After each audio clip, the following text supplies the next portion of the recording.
The council chamber on Zenith Prime stretched so wide that the far walls disappeared into shadow.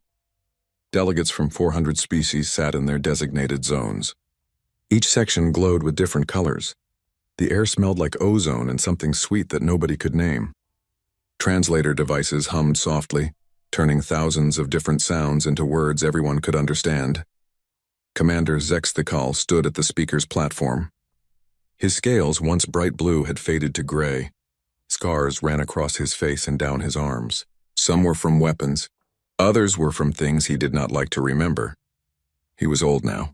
50 cycles had passed since the Colonial Rebellion. 50 cycles since he faced humans in battle. The Council wanted to discuss Earth, the small blue planet in Sector 7. The humans who lived there had rejected the Galactic Council's trade agreements 3 times. Now the Krell Dominion wanted permission to bring them into line, by force if needed. Zexthikal activated the holographic display. Images of Proxima Station appeared in the air above the council floor. The station looked broken now, half destroyed. The human colony there had been small, maybe 2,000 people, but they held the station for 37 days against his fleet. 37 days. Honored delegates, Zexthikal began. His voice came out rough. He cleared his throat. I speak today about the proposal to authorize military action against Earth. I must share what I know about humans. What I learned when I fought them. The Krell ambassador, a massive creature with 6 arms and armor-plated skin, made a sound like grinding rocks. It was laughter. Commander Zexthikal, we respect your service. But Earth has no significant military. Their ships are slow. Their weapons are primitive. They have no shield technology, no quantum drives. They are barely space-capable. Zexthikal nodded slowly. Yes, all of that is true. Their technology is behind ours by perhaps 200 cycles, but you do not understand what that means. He brought up another image, a human soldier. The creature wore bulky armor. It carried a projectile weapon, primitive chemical propulsion, but the eyes that stared out from the helmet made Zexthikal's blood run cold even now. These are human Marines, he said. On Proxima Station, we outnumbered them 50-1. We had better weapons, better armor. We had orbital support. We should have taken the station in hours. The council chamber was quiet now. Some delegates leaned forward. Others checked their data screens, looking up information about the Proxima incident. On the first day, we breached their outer defenses. Zexthikal continued. We lost 60 soldiers. This seemed acceptable. We pushed deeper into the station. They fell back section by section. We thought we were winning. Then night came, he paused. His claws tapped against the podium. The humans attacked in the dark. They knew every corridor, every vent shaft, every weak point. They used their primitive weapons to set traps. They lured us into kill zones, and they laughed. By the gods, they laughed while they fought us. A delegate from the Carillion Collective raised a tentacle. Commander, are you saying their tactics were superior? That seems unlikely given their technological disadvantage.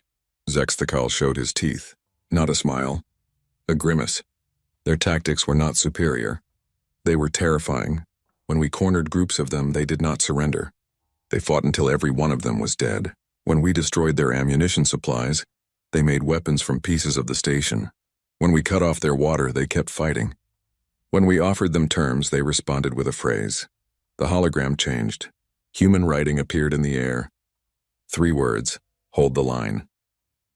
This was written in their own blood on a wall in Section 14. Zexthikal said. 17 Marines held that section for 9 days.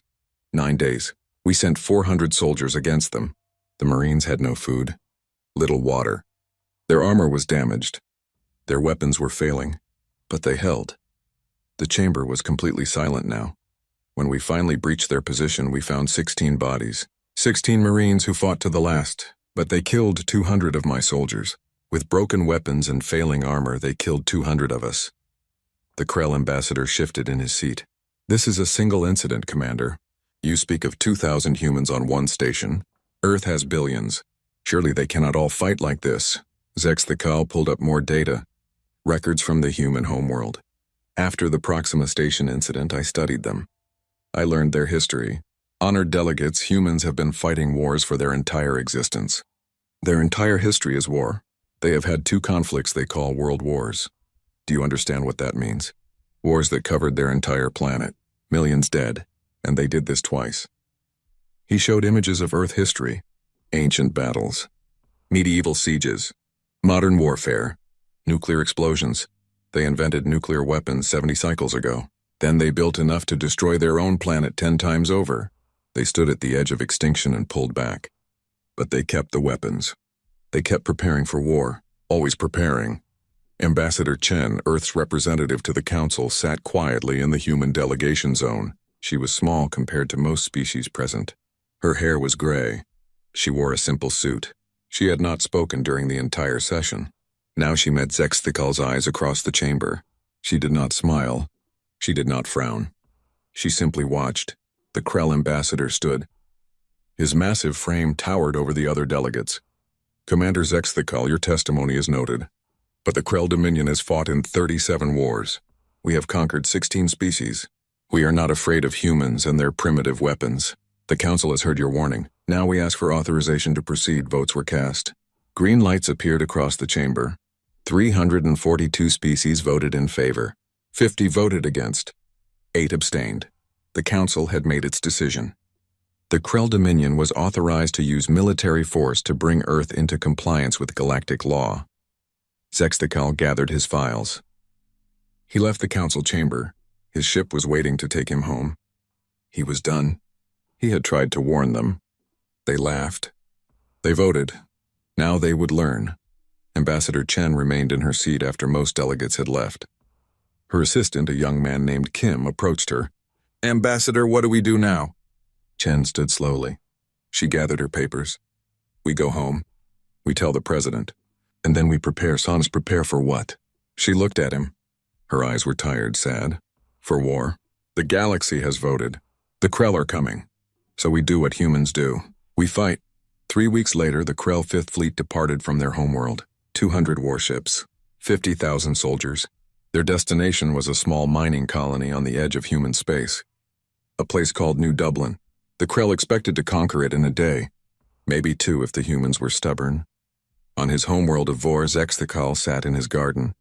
He was old. His scales ached. His scars hurt when the weather changed.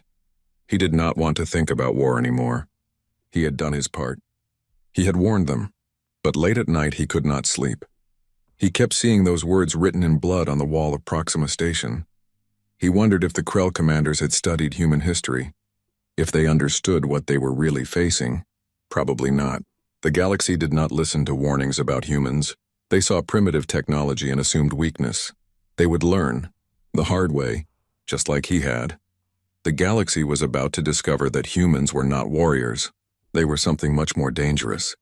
They were soldiers. And soldiers did not fight for glory or honor. Soldiers fought to win, no matter the cost. The Krell Fifth Fleet dropped out of hyperspace at the edge of human territory. Admiral Throck stood on the bridge of his flagship, the Vengeance of Krell. Around him, officers worked at their stations. Screens showed 200 warships in perfect formation. Each ship bristled with weapons. Each carried hundreds of soldiers. Throck was confident. Humans had 3 small mining colonies in this sector. No military bases, no defense platforms. Their patrol ships were laughable. Chemical rockets and projectile weapons. Like children playing soldier. "Target the first colony," he ordered. "New Dublin. Show them what happens when primitives refuse the Council." The fleet moved forward. New Dublin appeared on the scanners. A small asteroid colony. Maybe 5,000 humans. Mining equipment. Basic habitation modules. The colony sent out a distress signal. It was ignored. Throck had his orders. Make an example. The attack began at dawn, colony time. Krell fighters screamed through space. They fired on the mining platforms. Explosions bloomed silently. Debris scattered. The human defense guns tried to track the fighters, but they were too slow, too primitive. In 4 hours, New Dublin was burning. The humans transmitted their surrender. Throck sent landing parties to secure the colony. His soldiers met no resistance. They rounded up the miners, put them in detention areas, raised the Krell banner over the colony administration building. "As I said," Throck announced to his fleet, "primitives with primitive weapons. On to the next target." The second colony fell just as easily. Port Yang on a small moon. 6,000 humans. They tried to fight. Their defense platforms managed to destroy 2 Krell fighters before being obliterated. The colony surrendered after 6 hours. Thrak lost 30 soldiers. Acceptable casualties. The third colony was different. Tau Ceti Station orbited a gas giant. It was bigger than the first 2 colonies. 20,000 humans. More industrial, more organized. But it should still fall easily. Thrak was already writing his report to the Krell High Command. Total victory. Minimal losses. Human resistance broken. The fleet approached Tau Ceti at standard speed. Scanners detected the usual things: civilian freighters, mining ships, cargo haulers, no military vessels. The station transmitted a message. Krell Fleet, this is Tau Ceti Station. We have received word of your attacks on New Dublin and Port Yang. We know why you are here. We will not surrender. Thrak laughed. You will not surrender? You have no choice. Stand down or be destroyed. Negative. You attacked our people. You think we are weak. You are about to learn something important about humans. We die hard. The transmission ended. Thrak ordered the attack. His fighters launched. His warships moved into attack formation. This would take maybe half a day. Then the fleet would move on toward Earth itself. Show them what real power looked like. The first wave of Krell fighters closed on the station. Then something strange happened. Those civilian freighters began moving. Not running away. Moving toward the Krell fleet fast. Too fast for civilian ships. What are they doing? Thrak demanded. Are they evacuating? Why are they flying at us? An officer checked his scanner. Admiral, those ships are accelerating beyond civilian specs. They are coming at combat speeds, and they are arming weapons. Weapons? Those are cargo ships. The freighters opened fire. Hidden weapons bay doors fell away. Missile pods extended. Railguns powered up. The freighters were not freighters at all. They were warships disguised as civilian vessels. Armed merchantmen, Q-ships the humans called them. The first wave of Krell fighters died in seconds. Missiles tore through their formations. Railgun rounds punched through armor. The survivors broke formation and fled. The human Q-ships did not pursue. They turned and accelerated toward the main Krell fleet. All ships, engage those freighters. Destroy them. Thrak shouted. Krell warships opened fire. Energy weapons blazed. Missiles launched. The Q-ships took hits. Their hulls cracked. Atmosphere vented. But they kept coming. They were not trying to win a battle. They were buying time. And they were sending a message. One Q-ship, the Shenandoah, lost its weapons. Lost its engines. Lost half its crew. But its captain, a woman named Rodriguez, did not surrender. She aimed her dying ship at a Krell cruiser and fired her remaining maneuvering thrusters. Maximum thrust. The Shenandoah accelerated. Faster, faster. She is ramming us, a Krell officer screamed. Evasive action. Too late.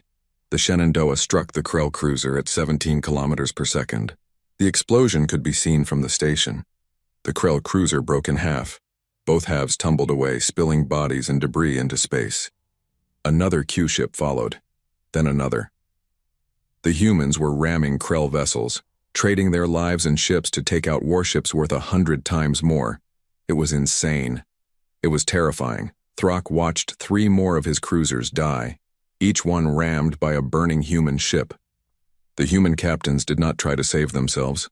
They aimed their ships and pushed the throttle to maximum. They died with their ships. Pull back, Thrak ordered. Reform at safe distance. The fleet withdrew. Tau Ceti Station remained. The Q-ships were gone, destroyed. But they had killed 7 Krell warships. Hundreds of Krell soldiers were dead. And the battle had just begun. As the Krell regrouped, new contacts appeared on the scanners. More human ships, real warships this time, destroyers and frigates. They dropped out of hyperspace behind the Krell fleet. Their weapons were still primitive by galactic standards, but there were many of them, and they were not running away.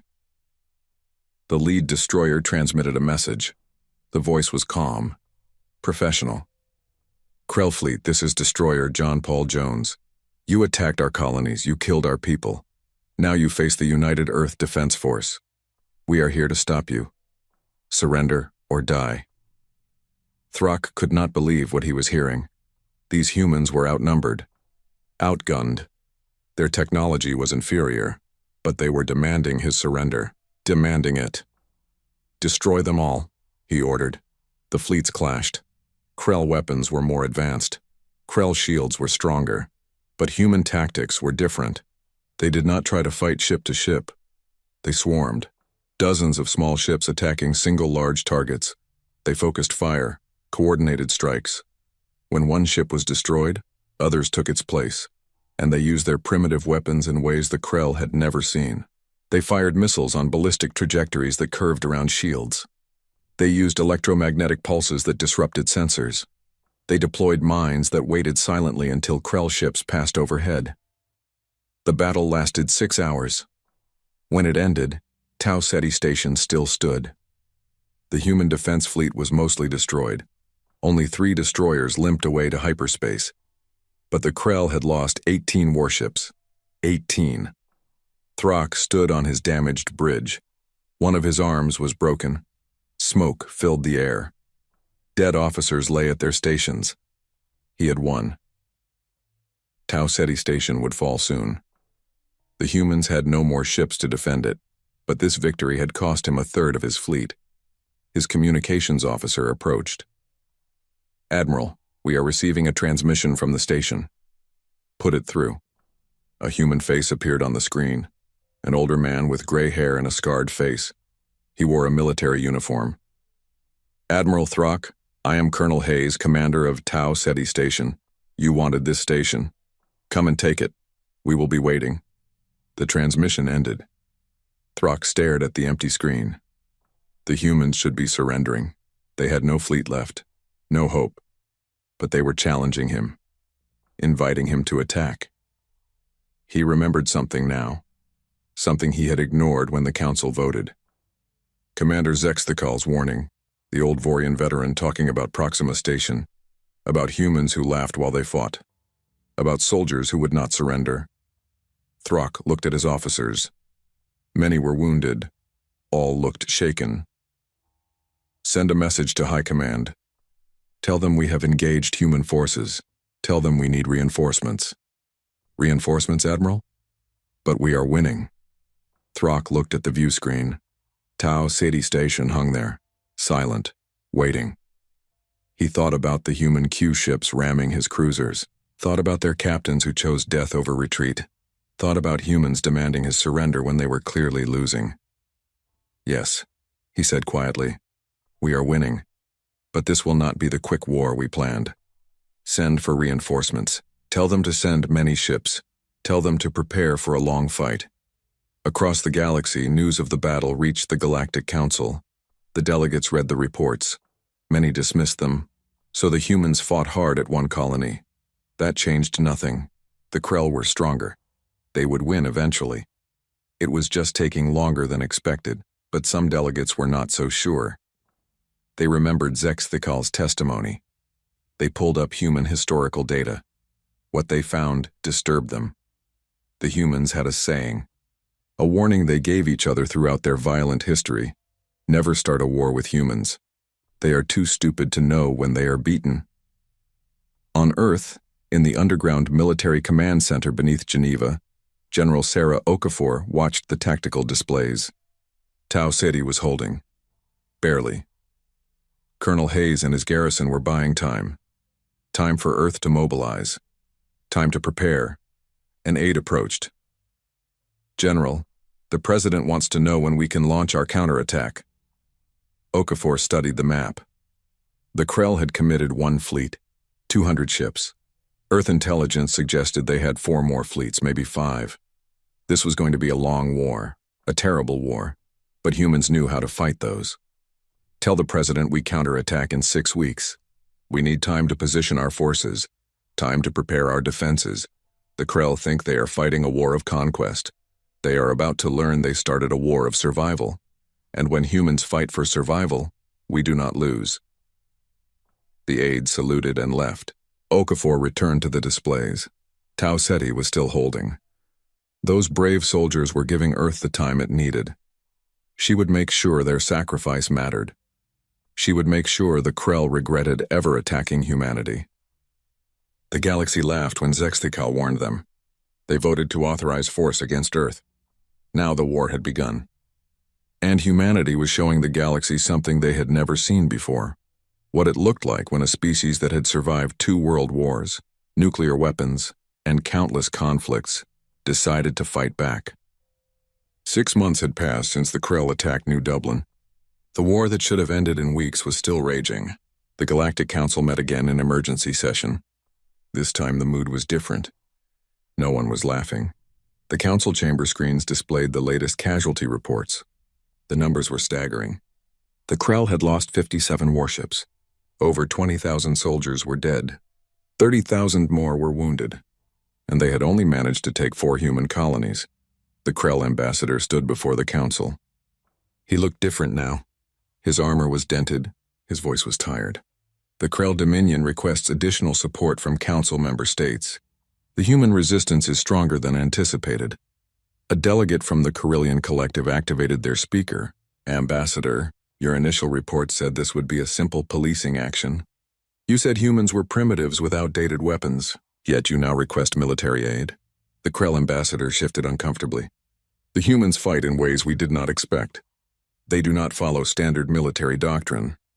When we attack, they counterattack. When we surround them, they break out. When we offer terms, they refuse. Their tactics are unpredictable. Unpredictable? Another delegate asked. They are primitives. How can primitives be unpredictable? The screens changed. Battle footage appeared. It came from Krell helmet cameras and ship recorders. The delegates watched in silence. The first video showed a Krell landing force assaulting a human mining outpost. The Krell soldiers advanced in standard formation. They were disciplined, well-trained. Their weapons were superior. But the humans did not fight back from defensive positions. Instead, they charged. Human soldiers ran directly at the Krell lines, firing their primitive projectile weapons. Many humans died, but the Krell formation broke. The humans overwhelmed them through sheer aggression. The second video showed a space battle. A human destroyer was crippled, its weapons offline, its engines failing. Standard doctrine said the ship should surrender. Instead, the human captain broadcast a message. For Earth, for humanity, for those who come after. Then the destroyer accelerated into a Krell battlecruiser. Both ships exploded. The third video was the worst. It showed Krell soldiers clearing a human habitat module. They found a group of human civilians, miners, families. The Krell commander offered them protection if they surrendered. The humans refused. They fought back with mining tools and improvised weapons. When the battle ended, all the humans were dead. So were 47 Krell soldiers. The council chamber was silent. Finally, the Carillion delegate spoke again. These humans, they fight like they have nothing to lose. Even their civilians fight. The Krell ambassador nodded. Yes, every human is a potential combatant. Their military trains all citizens in basic combat. Even their children learn to shoot weapons. They call it education. We call it madness. Another delegate, a being made of crystalline structures, pulsed with light. Its translated voice was curious. Have you intercepted any human communications? Perhaps understanding their mindset would help. The Krell ambassador activated a new file. We have intercepted thousands of messages. Most are encrypted, but we have translated some. The content is disturbing. The screen showed translated human messages. One was from a soldier writing to his family. Dear Mom and Dad, the Krell attacked today. We lost Johnson and Martinez, but we held the line. We always hold the line. Do not worry about me. I am doing what I was trained to do. What humans have always done, we fight. We survive, we win. Love always, Marcus. Another message appeared. This one was between 2 human ship captains. Captain Rodriguez, this is Captain Chen. My ship is dying. Reactor breach in 10 minutes. I am going to ram that Krell carrier. Tell Earth we tried our best. The response came back immediately. Chen, you crazy bastard. Give them hell. See you in Valhalla. A third message. This one was broadcast to all human forces from Earth Command. To all personnel. The Krell think they can break us. They think we will surrender. They are wrong. Humans do not surrender. We fight until we win. or until there is nothing left to fight with. Remember who we are. Remember where we come from. We are the children of warriors. We are survivors. Make them pay for every inch. Make them remember why attacking Earth was a mistake. The delegates stared at the messages. One delegate, a peaceful herbivore species, spoke softly. They have songs about dying in battle? They volunteer for missions with no chance of survival? What kind of species does this? The Krell ambassador looked at the delegate. A species that has been at war for its entire existence. We discovered their historical database. They have been fighting wars for over 10,000 years. Continuous warfare. Tribe against tribe. Nation against nation. World war after world war. They nearly destroyed themselves with nuclear weapons. But they survived. And they kept fighting. He activated another display. Images of human history appeared. Ancient warriors with swords. Medieval knights in armor. Soldiers in trenches. Planes dropping bombs. Mushroom clouds rising over cities. They have words for different types of war, the Krell ambassador continued. Total war, guerrilla war, nuclear war, psychological war. They study war. They teach it in schools. They write books about it. They make art about it. War is not foreign to them. War is what they know best.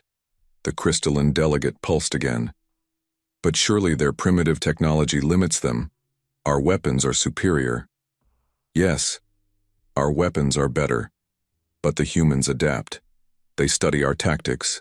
They learn from every battle. 3 months ago, our shields stopped all their weapons. Now they target our ships with coordinated strikes that overwhelm the shields. They are learning faster than we can counter. The Krell ambassador showed more data. Look at this. Human weapons development over the past 6 months. They started with chemical projectiles, basic missiles. Now they have improved their targeting systems, increased their rate of fire, developed new missile types specifically designed to defeat our countermeasures. They are engineering weapons in the middle of a war. A military officer from the Vorian Empire stood. It was Commander Zexthikal, the old veteran who had warned the Council 6 months ago. He approached the central platform. Honored delegates, Zexthikal said. I told you this would happen. I warned you about humans. You did not listen. Now the Krell are losing, and they are asking for help. I say we should deny their request. The chamber erupted. Delegates shouted. The council speaker banged their gavel for order. Commander Zexthikal, please explain, the speaker said. Zexthikal looked around the chamber. The Krell started this war. They attacked human colonies without provocation. Now they are learning what I learned 50 years ago. Humans do not fight for conquest. They fight for survival. And when humans fight for survival, they will burn the galaxy down before they surrender. He activated his own display. I have studied human military doctrine. They have something they call acceptable casualties. Do you know what that means? It means they calculate how many of their own people they are willing to lose to achieve an objective. They put numbers on their own lives. They decide in advance how many can die. That is barbaric, a delegate said. Yes, it is barbaric. But it is also effective. Look at these numbers. In the battle for Tau Ceti, humans lost 90% of their defending fleet. 90%. But they held the colony. They considered it an acceptable trade. Zexthikal showed more data. They have doctrines for fighting when outnumbered, doctrines for fighting when outgunned, doctrines for fighting when there is no hope of victory. They call it last stand tactics, making the enemy pay for every meter of ground, trading 1 life for 10, trading 10 lives for 100. The Krell ambassador was silent now. He knew Zexthikal was right. The Krell asked for this war. Zexthikal continued. They wanted to show their strength, to make an example of humans. Now humans are making an example of them. If we send more ships, more soldiers, we will just give humans more targets, more chances to practice their killing arts. He looked directly at the Krell ambassador. I respect the Krell as warriors. You have won many battles, but you have never fought a species like humans. You fight for glory, for honor, for conquest. Humans fight to win. That is all they care about. Winning, and they will do anything to win. The council voted. 200 species voted to deny the Krell request for aid. 150 voted in favor. The Krell would have to fight humans alone. After the session, several delegates approached Zexthakal. They had questions. They wanted to understand. "Commander," one delegate asked, "do you think the Krell can still win?" Zexthakal considered the question. "The Krell are stronger, better equipped. They should win. But war is not about should. War is about will. And humans have more will than any species I have ever encountered. They will fight in space, they will fight on planets, they will fight in asteroids and stations. They will fight until the Krell give up, or until every human is dead." "But they are losing," another delegate said. "The Krell have taken several colonies." Zexthakal made a sound that might have been a laugh. "Humans have a saying, you can win every battle and still lose the war. The Krell are winning battles. But look at the cost. Every colony takes weeks to capture. Every battle costs hundreds of ships. How long can the Krell sustain these losses? How long before their people demand the war end?" He showed them one more piece of data. "This is a human transmission we intercepted last week. It is from Earth's military command. They are not panicking. They are not desperate. They are planning, calculating, preparing for a long war. Because humans know how to fight long wars. They have done it before, many times." The transmission was short, just a few lines, but the words chilled the delegates who read them. "Phase 1 complete. Enemy committed. Losses acceptable. Begin Phase 2. They planned this," one delegate whispered. "They knew the Krell would attack. They prepared for it." Zexthakal nodded. "Humans are always preparing for war. Even in peace they prepare. They study. They train. They plan. Because they know war will come eventually. It always does. And when it comes, they are ready." He left the delegates to their thoughts.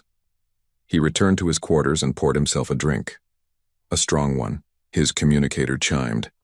It was a private message from the Krell High Command. They wanted his advice. They wanted to know how to beat the humans. Zexthakal stared at the message for a long time. Finally, he wrote a response. "You cannot beat humans by fighting them. Every battle makes them stronger.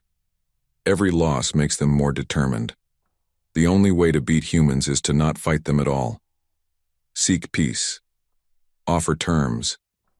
End this war before it destroys you." He sent the message. He did not expect them to listen. Pride would not let them. The Krell Dominion had never lost a war.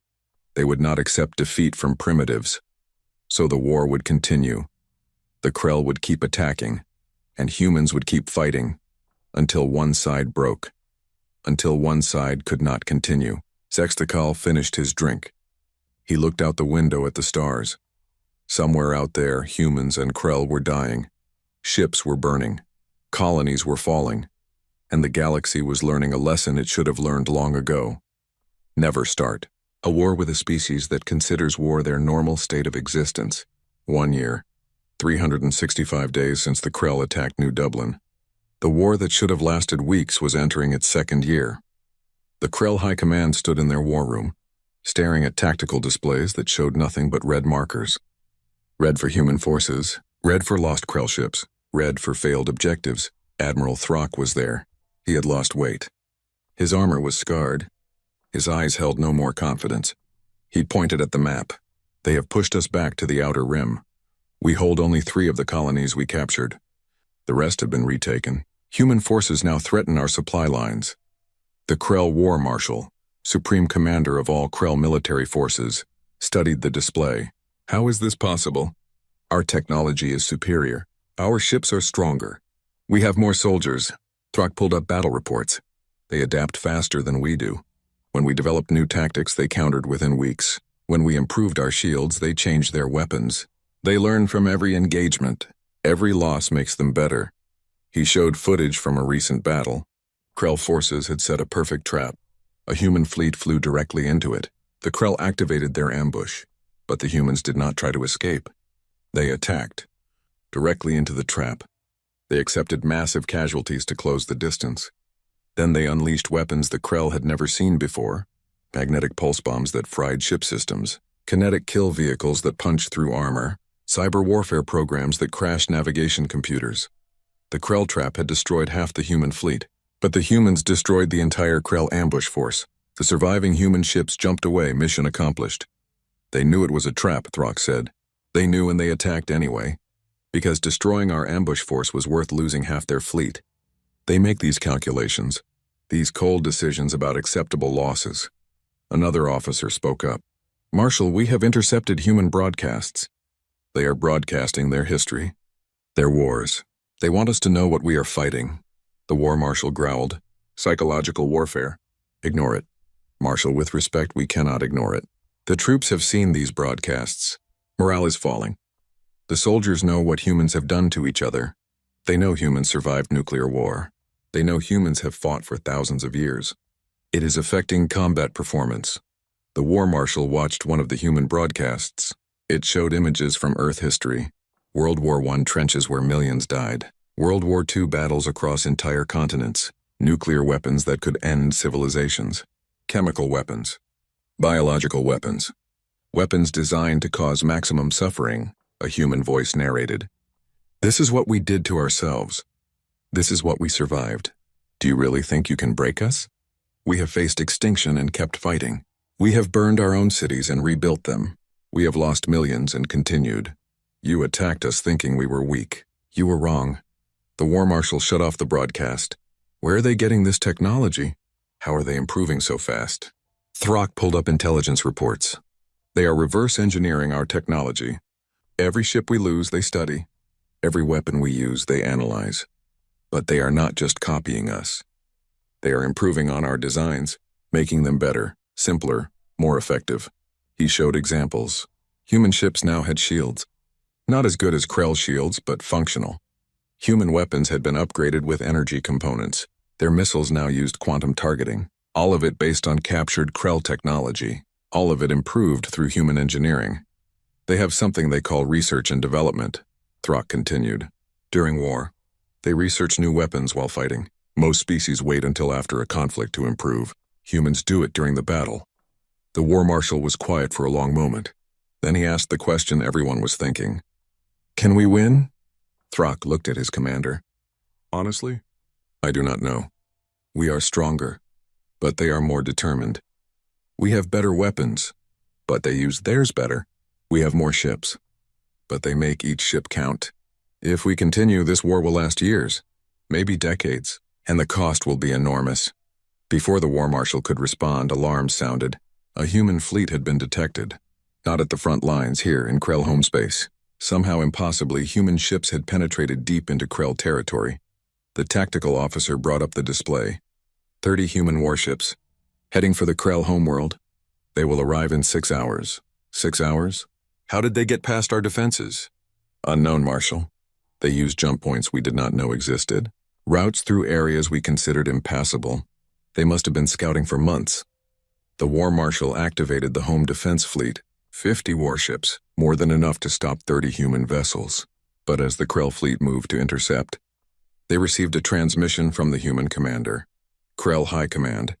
This is Admiral Sarah Chen, United Earth Defense Force. We are not here to attack your homeworld. We are here to deliver a message. You started this war thinking we were weak. You have learned otherwise. Now you have a choice. Surrender and withdraw from human space. Or we continue this war until one of us cannot fight anymore. Choose wisely. The war marshal was furious. They dare threaten us in our own space? Destroy them! The Krell fleet engaged. The battle was short. Brutal. The humans fought with the same desperate ferocity they always showed. But they were outnumbered. Outgunned. 28 of the 30 human ships were destroyed. The final 2 jumped away before the Krell could finish them. The war marshal watched the wreckage drift past his homeworld. Let that be a lesson to them. Krell space is impenetrable. But Throck saw something else in the battle data. The humans had not tried to win. They attacked knowing they would lose. This was a demonstration. A message. If 30 ships could reach the Krell homeworld, what could 100 do? What could 1,000? That night Throck received a communication. Private channel encrypted. It was from Commander Zexthikal. Admiral Throck, I warned your government this would happen. I told them about Proxima Station. I told them humans do not surrender. Now you are learning what I learned. The question is, will you learn before it is too late? Throck sent a reply. Commander, what would you do in my position? The response came back quickly. I would seek peace immediately, before humans develop weapons that can truly threaten the Krell homeworld. Before this war destroys both our species, pride is not worth extinction. Throck considered these words.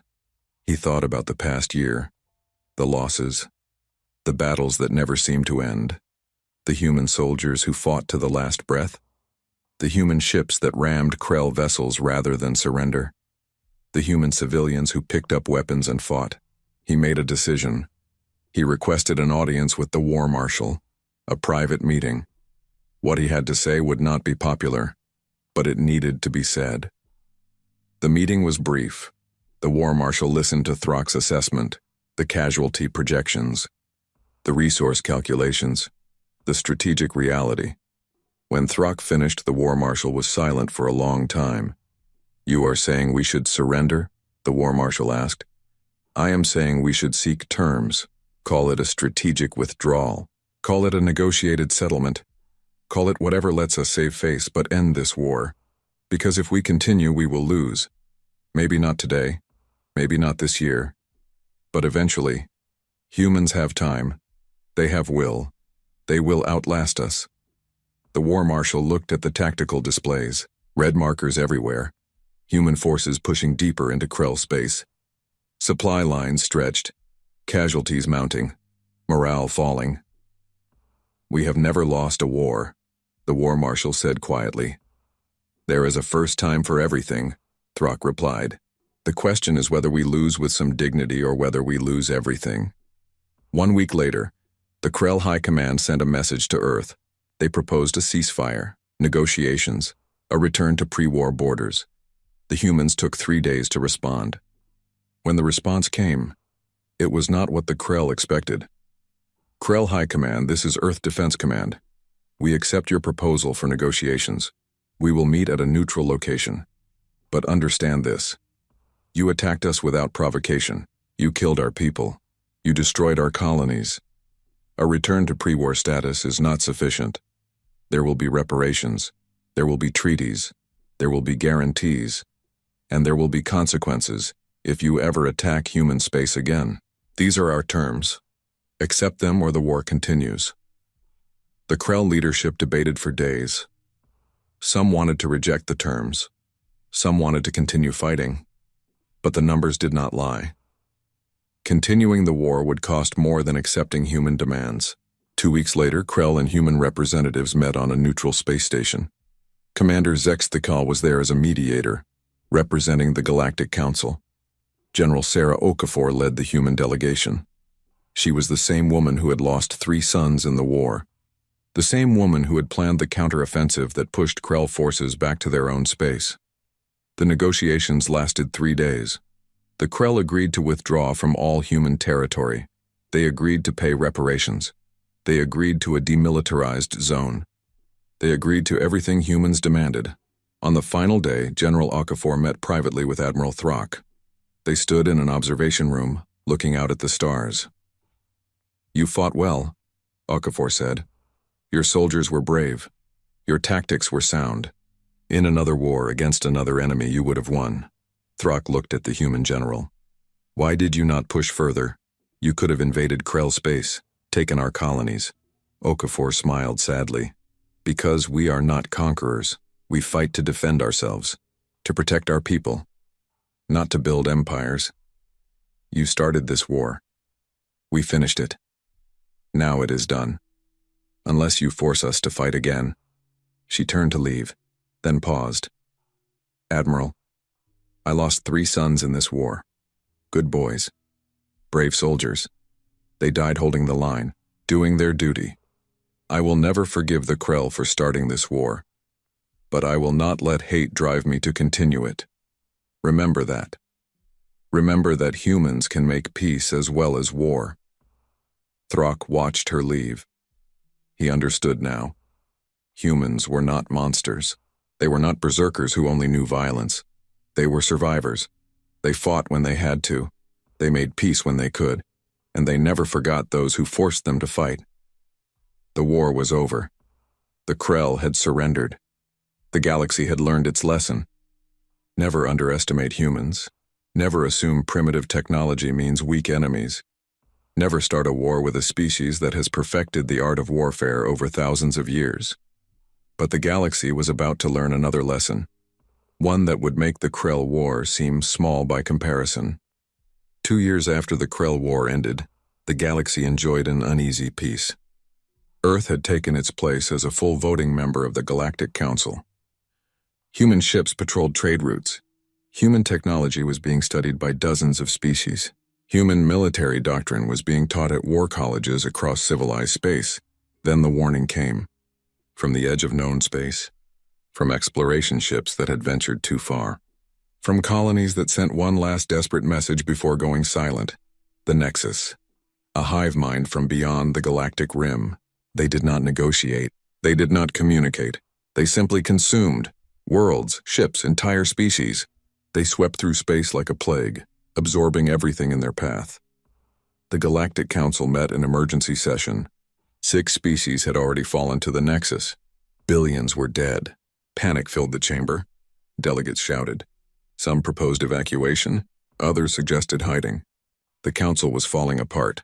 Ambassador Chen, now Defense Coordinator Chen, stood at the human delegation platform. She waited for the chaos to settle. When it did not, she activated an override.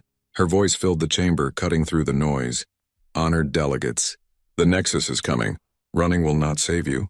Hiding will not save you. There is only one path forward. We fight. The Corellian delegate pulsed with agitation. Fight, Coordinator Chen. 6 species have tried to fight. They are gone, destroyed. The Nexus is unstoppable. Chen looked at the delegate. Those species fought alone, separately. The Nexus picked them off one by one. But we are the Galactic Council. We have the resources of 400 species. We have numbers. We have technology. And now, thanks to the Krell War, we have something else. We have human military doctrine. She activated the central display. Battle plans appeared. Defensive positions. Strike forces. Supply lines. Contingency plans. It was a complete military strategy. Earth offers to lead the defense. But we have conditions. First, all species must contribute. Ships, soldiers, resources. No exceptions. Second, unified command structure. No debates in the middle of battles. Third, you follow human tactics, even if they seem wrong, even if they cost lives, because the alternative is extinction. The delegates were silent. Some looked at the battle plans. Others looked at each other. Finally, the council speaker stood. You ask us to give you control of our militaries, to follow your commands, to accept casualties. Why should we trust you? Chen met the speaker's gaze. 2 years ago, the Krell attacked us. They had better weapons, better ships. They should have won. But we stopped them. We pushed them back. We made them surrender, not because we were stronger, but because we knew how to fight. The Krell learned to trust our methods, or at least to respect them. Now I ask the same of you. Trust us, or watch your species die. The vote took 3 hours. In the end, 380 species agreed to human command. 20 refused and withdrew from the council. Their fate would be their own. Commander Zex Thickle approached Chen after the vote. The old Vorian veteran looked tired but determined. Coordinator Chen, I offer myself as liaison between human command and alien forces. I have fought with humans. Against humans. I know how you think. I can translate your tactics for species that have never known real war. Chen nodded. Welcome to the war room, Commander. We will need all the help we can get. The coalition fleet assembled at the terminus line, a defensive perimeter marking the edge of civilized space. 3,000 ships from 300 species. It was the largest military force the galaxy had ever seen, but they had never fought together, never trained together. Most had never fought at all. Human officers spread throughout the fleet, teaching, training, drilling alien crews on human tactics. It was chaos. Species that had never worked together were now expected to fight as one unit. Admiral Throck was there. The Krell had sent their best ships to join the defense. Throck commanded the Krell contingent. When he met General Okafor, the human fleet commander, the greeting was stiff, professional. But there was respect. Admiral Throck, Okafor said, thank you for coming. We will need the Krell military experience. Throck inclined his head. General Okafor, 2 years ago we were enemies. Today we fight together. I have learned much from studying your tactics. My fleet is ready to follow your commands. I hope you will not need to use everything you learned from fighting us. Okafor replied. But if it comes to that, I know the Krell will hold the line. The Nexus arrived 3 weeks later. They did not announce themselves. They simply appeared, hundreds of biomechanical ships, living vessels that pulsed with organic energy. They moved like a swarm, coordinated, efficient, deadly. The first engagement was a disaster. The alien ships tried to fight individually. Old habits. They broke formation. They fought defensively. The Nexus tore through them, 20 ships destroyed in the first hour. Okafor watched the battle from her command ship. She saw the coalition falling apart. She made a decision. All ships, this is General Okafor. Fall back to defensive positions now. Human First Fleet advance. Show them how it is done. The human fleet moved forward. 500 ships. They did not break formation. They moved as one unit. When the Nexus attacked, the humans did something the aliens had not tried. They counterattacked. Directly into the Nexus swarm. Nexus ships swarmed the human vessels. But the humans had studied the previous battles. They knew the Nexus relied on overwhelming individual targets, so the humans never fought alone. They paired up. When one ship was attacked, 2 others provided covering fire. When a ship took damage, it fell back while others moved forward. It was combined arms doctrine. Something humans had perfected in countless wars. Support each other. Cover your weak points. Press the attack. Never give the enemy time to adapt. The human fleet lost 30 ships in the engagement, but they destroyed 200 Nexus vessels. When the humans finally withdrew, the alien fleet commanders understood. They had watched humans turn defense into offense, turn chaos into coordination, turn defeat into victory. Commander Zexthikal sent a message to all fleet commanders. That is how humans fight. Not for glory, not for honor. They fight to win.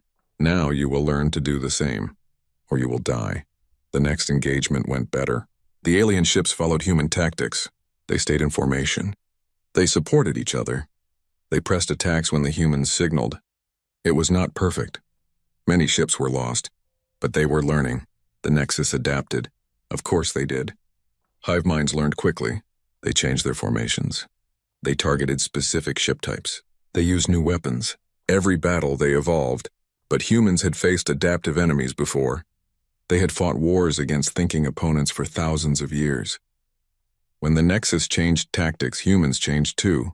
Faster, more aggressively. A human sergeant aboard a Krell warship explained it to the confused Krell crew. The Nexus adapts to kill efficiently, but we adapt to win absolutely. There is a difference. They optimize. We improvise. And improvisation beats optimization every time. 6 months into the war, the Nexus changed strategy. They stopped attacking military targets. Instead, they went after civilian colonies. Soft targets, places with minimal defenses. The alien delegates were horrified. They demanded the fleet split up to defend every colony, but Okafor refused. We cannot defend everywhere, she told the council. If we split our forces, the Nexus will destroy us piece by piece. We hold the main fleet together. We strike at their core. We make them come to us. You would let our colonies burn? A delegate screamed. I would save your species. Okafor replied coldly. Colonies can be rebuilt. Your species cannot. This is the harsh mathematics of war. Save what matters most. Everything else is acceptable losses. The delegates were shocked, but Zexthikal stood and spoke. She is right. This is how humans think. This is how they won against the Krell. Cold calculation, harsh decisions. If you want to survive, you must think like them. Feel later. Win first. The fleet held together. They identified the Nexus command nodes, the central hive structures that coordinated the swarm. They planned a massive assault. Everything would depend on one battle. Win, and the Nexus would be crippled. Lose, and the galaxy would fall. The final battle took place at the Crucible Nebula. The Nexus had established their main base in the dense gas clouds. Perfect for ambush. Terrible for fleet maneuvers.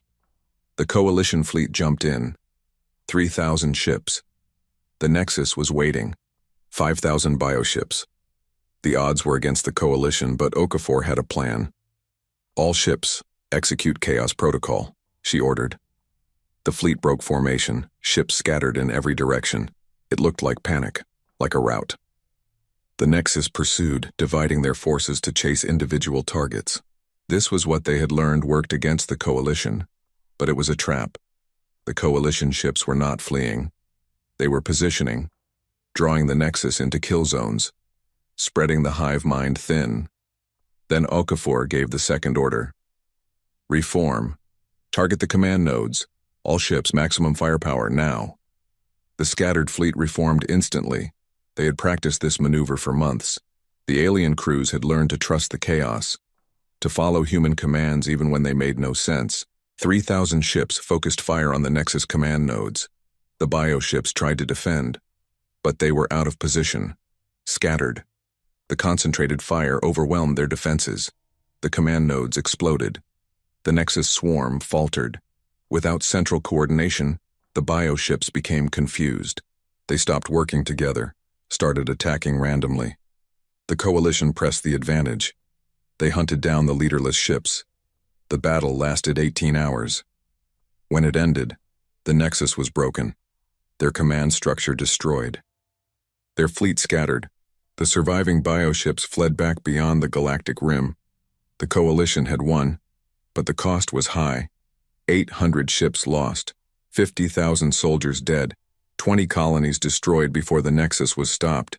But the galaxy survived. On the flagship, Okafor stood with Zexthakal and Thrak. They watched the retreating Nexus ships on the displays. "You used controlled chaos," Zexthakal said. "You made it look like panic. But every ship knew exactly where to go, where to reform. Brilliant." Okafor nodded tiredly. "The Nexus learned to counter our formations, so we used no formation. They learned to fight coordinated attacks, so we attacked from chaos. They adapted to predict us, so we became unpredictable." Thrak looked at the human general with something like awe. "This is what you meant. When you said humans fight differently. You do not just react, you plan, you adapt, you improvise, you turn weakness into strength." "We have had a lot of practice," Okafor said. 10,000 years of war teaches you things. How to win when you should lose. How to fight when you are afraid. How to lead when everything seems hopeless." The victory celebration on Zenith Prime lasted 3 days. Every species sent delegations. They praised the coalition. They praised the human leadership. They called it the greatest military victory in galactic history. But at a private meeting, Zexthakal and Okafor sat quietly, sharing a drink. "Commander," Okafor said, "2 years ago you tried to warn the Council about us. They laughed. They voted to authorize war against Earth. What do you think now?" Zexthakal took a long drink. "I think the galaxy learned 2 lessons. First, never underestimate humans. Second, always have humans on your side when war comes." "We did not want to be warriors for the galaxy," Okafor said. "We just wanted to be left alone, to live in peace." "I know. But the galaxy needs warriors. And now they have learned that humans are the best warriors they have ever seen.